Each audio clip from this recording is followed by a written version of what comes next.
Okay, the next set of information I want to give to you is measuring intelligence. We've talked about distributive intelligence. Now I want to talk about measuring intelligence. Just a lot of basic information here, information that that I just want to make you aware of for your classroom. Intelligence tests are general measures of current level of cognitive function, often used to predict academic achievement in the short run.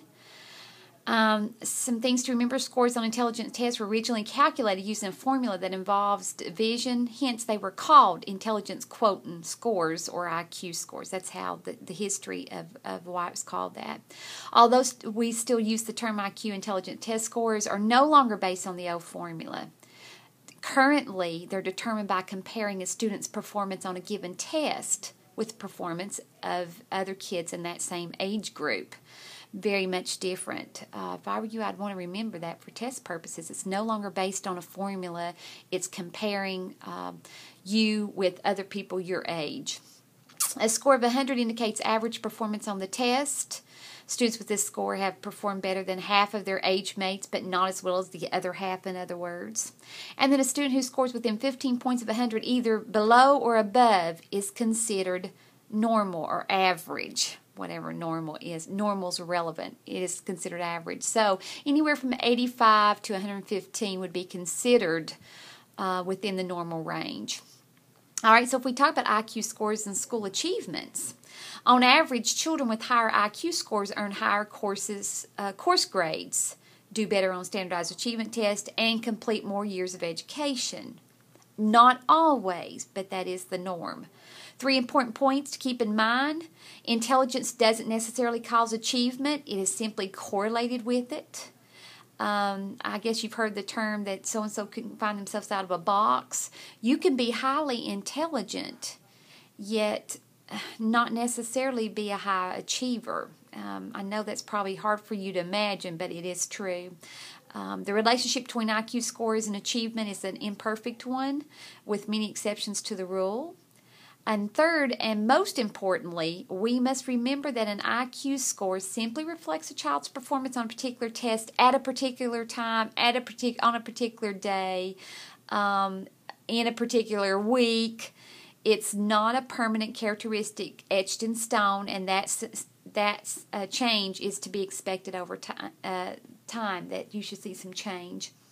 It could be I take it today and I would score 115. I take it tomorrow and I could be at 85.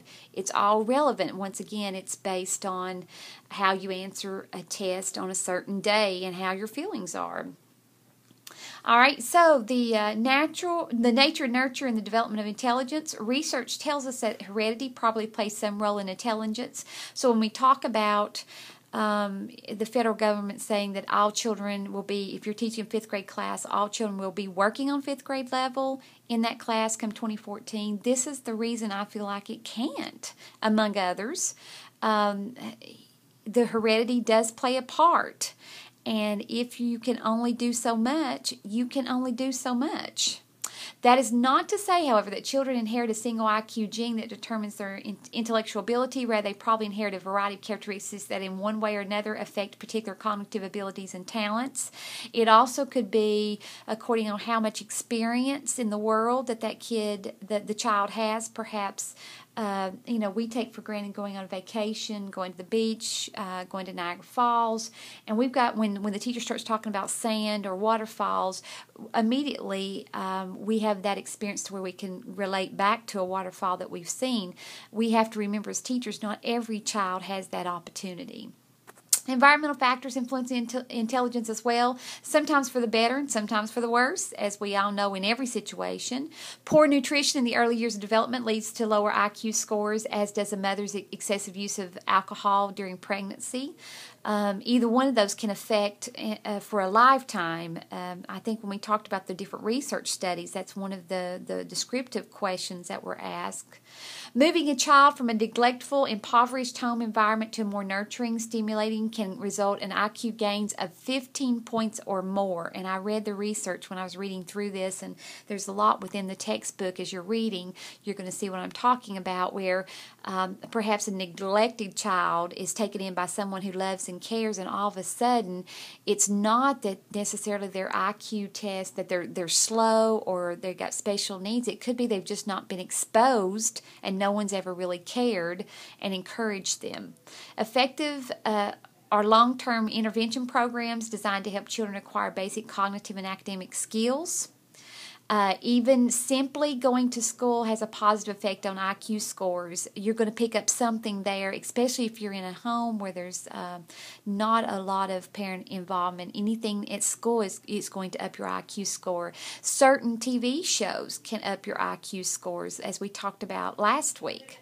Worldwide, there has been a slow but steady increase in people's performance on intelligence tests, a trend that's probably due to better nutrition, smaller family sizes, better schooling, increasing cognitive stimulation, other improvements in people's environments.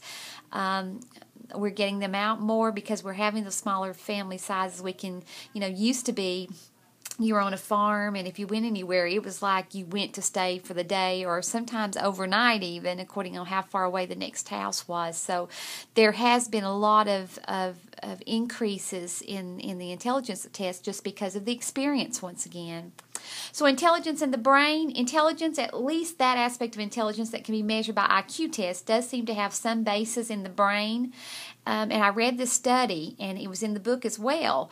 The average IQ of peers, children with high IQ scores, show a prolonged period of development to the cortex of the brain. And then a high-level intelligence also seems to involve ongoing efficient interactions among numerous brain regions. We're going to talk about more in depth of the brain and the intelligence and how memory plays a part in it, how attention plays a part in it. I just wanted to introduce you, and the book wanted to introduce you to the intelligence early on. So just to recap some important parts, remember that a score of 100 indicates average performance on the test. We probably have many more students obtaining scores close to 100 than scoring much higher or lower than 100. I'd say that the average population would stay right around the 100 mark. 2/3 of students per research scores within 15 points of that 100. So 2/3 of the population would be considered average students. So let's say we have a child who has an IQ test, IQ score of 96. That score would now be considered normal, average, or not average. Tell me. Average is correct because we know 15 points above or below, it's well within that average range.